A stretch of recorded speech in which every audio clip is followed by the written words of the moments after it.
Hello everyone. We have started with the fifth chapter, Religious Trends in Ancient India, and we have completed till page number 22. That is, we have completed the Panchashil. Gautam Buddha asks people to follow the 5 rules. So today we are going to go with the Buddha's teachings.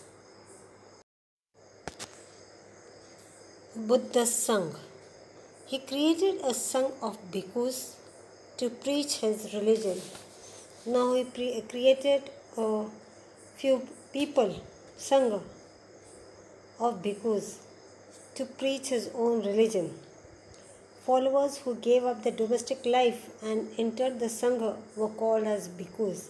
Now the followers who gave up their domestic life, who left the house and entered over here with Buddha, with the Sangha, they were called as bhikkhus. They too traveled on foot like the Buddha to preach Dhamma to the people. Now even these bhikkhus, they travel on foot like Buddha, how he used to travel to preach Dhamma to the people. There was a separate Sangha of women.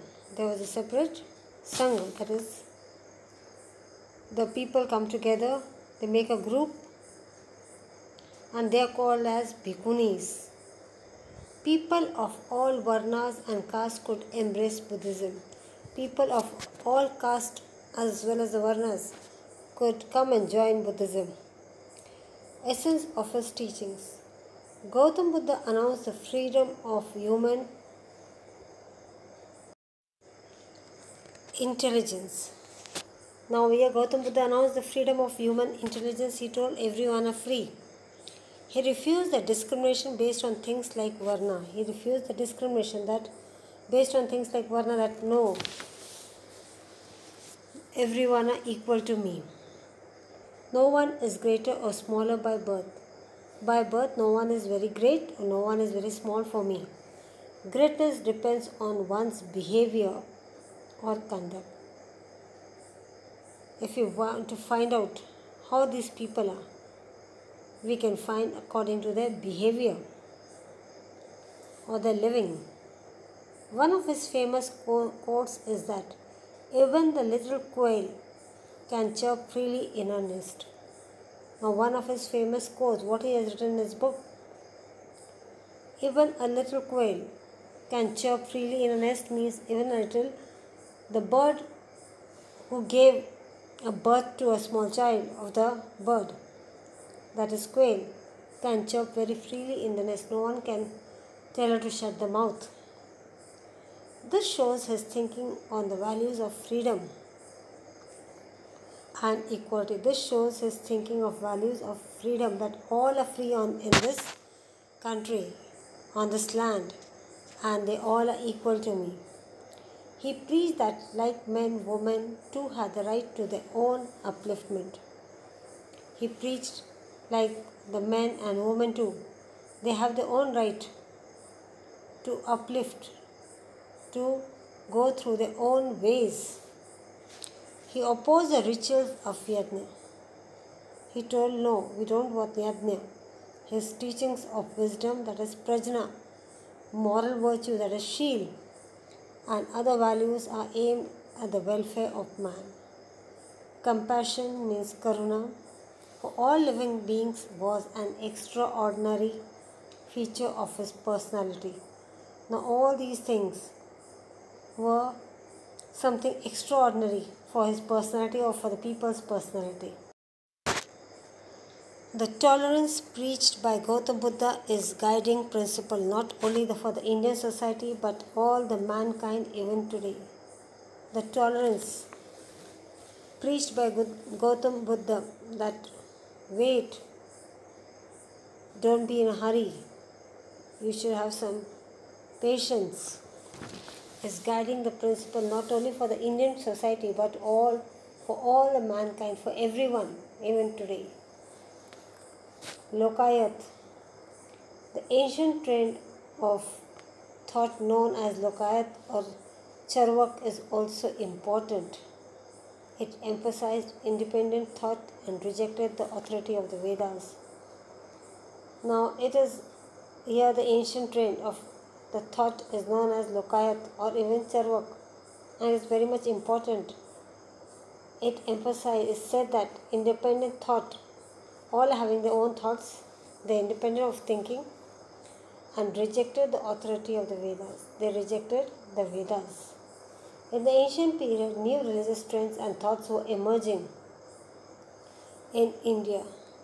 In the ancient period, new religious trends of thoughts, of thinking went on coming in India.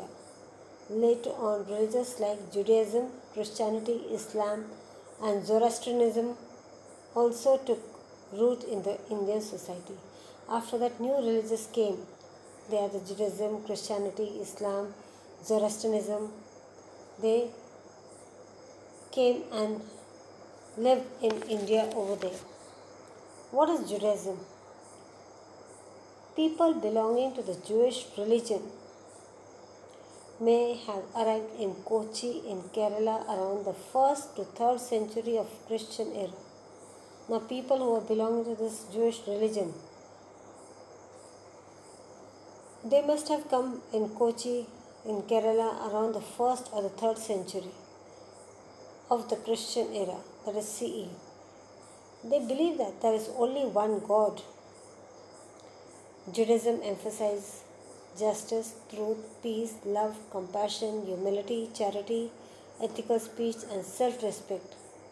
Now, Judaism emphasizes means the practices, the justice, nyaya, truth, tell the truth, peace, shantata, love, compassion, we all are equal, humility, we all are human beings, charity, ethical speech, the speeches which are given, and the self-respect to the elders.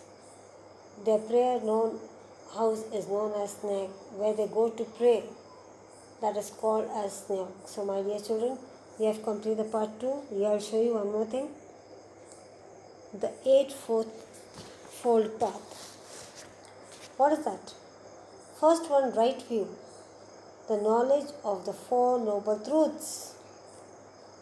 Right resolve. Giving up cruelty, etc. Right speech. Refrain from telling lies, telling tales, rude, harsh and meaningless speeches.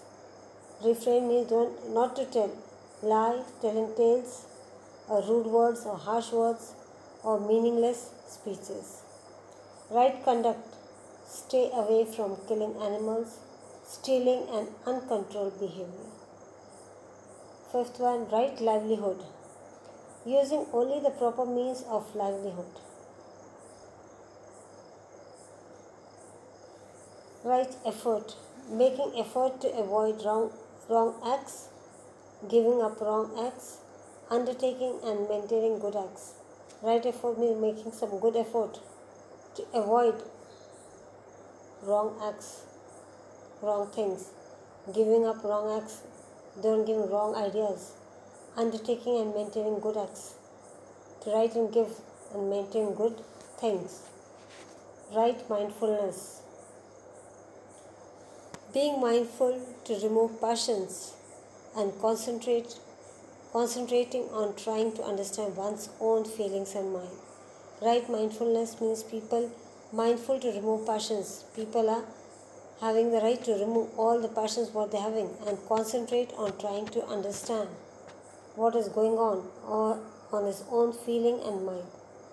Right concentration. Experiencing deep meditation with concentration. You have to sit for deep meditation and concentrate on that. So my dear children, I've completed till page number 23, Judaism. Tomorrow we'll go for Christianity, Islam and Zoroastrianism. Till that time you read the chapter, go through it. Thank you. Have a great day.